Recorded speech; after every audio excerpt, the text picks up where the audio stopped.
Sən biraz qoyunsan, eşitsən danışıb qiyməti qırıb salacam aşağı su qiymətinə götürək. Qızı görüb dilimi top qurmasın. Həll eləyinəmi? Sən oğulsan belə işlər. Tamam. Aleyküm salam. Maşın budur, buyurun keçin bax.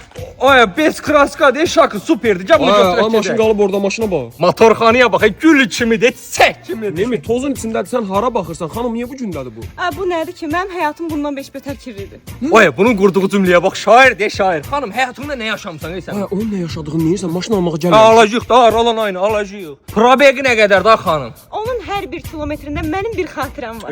Xatirələrdə qalmısan, ay xanım. Sən bu qız alverçili bizi pişirir. Ay, alverçi nədir? Bir onun üzünə bax, nur yağır isbətdən. Qəşək də qiymətə deyir ki, Allah çap Heç gedək. nəyinə baxmamısan, sən burada nə oyun çıxardırsan? Ay, 2 dəqiqə bizi tək burax, mən alım bu maşını. Hara aralaşıram? 2 dəqiqə bizi tək burax. Xanım biraz endirim eləyin heç olmasa bu maşını Nə götürün. indirim? Mən heç bu maşını satmaq istəmirəm. İnan, o qədər borcum, xərcim var ki, ona görə satmaq. Ayağım qırıldı 2 dəqiqə oturdu. Ay, Salam əleykum. ay xanım, bu qardaş kimdir? O borc yəsirdə pulu gözləyir almaq üçün. Ayda, ay, bu şərəfsizlik deyil şaka. Sən alçaqsan ya, qızın pula ehtiyacı var. Dur o maşını alasan gəlsən. Xanım, 10 min nağddır.